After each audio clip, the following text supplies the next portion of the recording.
The ideological veto and the crisis of civic conflict in ideological veto represents the absolute, non-negotiable rejection of a policy that violates a society's or a group's foundational ethical principles. It is not merely a political disagreement but a moral line in the sand, invoked when a proposal is so incompatible with core values that compromise is perceived as complicity. This mechanism is often powered by the psychological experience of cognitive dissonance.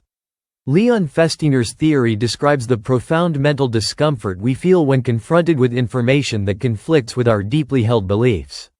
The dissonance moment is that sharp, jarring feeling like a wrong note in a familiar song when a proposed policy clashes with our sense of justice or identity.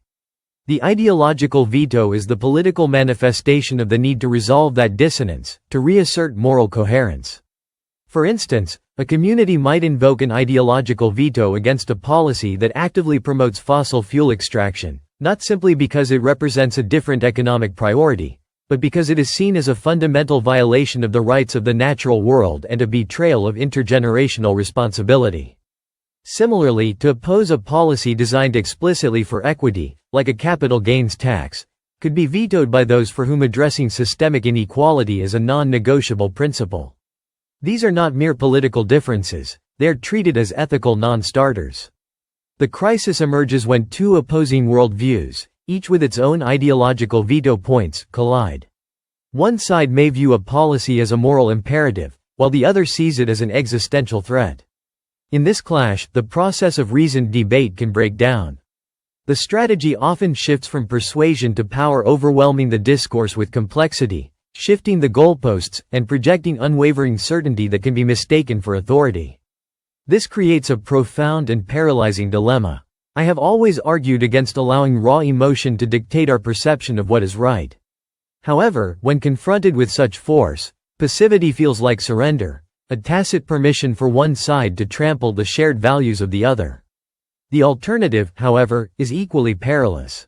Fighting fire with fire is descending to a level of destructive rhetoric and action, means we have already lost the battle for our soul.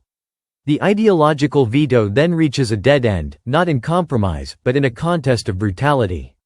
In the vacuum left by collapsed dialogue, our social and ecological fabric begins to unravel.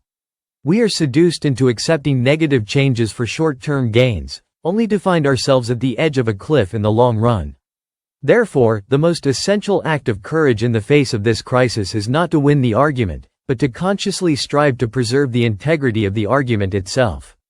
It is to reject both passive surrender and destructive confrontation. For it is in that striving the unwavering commitment to reason, ethics, and a shared future, even when it is hardest, that our collective integrity and our only genuine hope resides.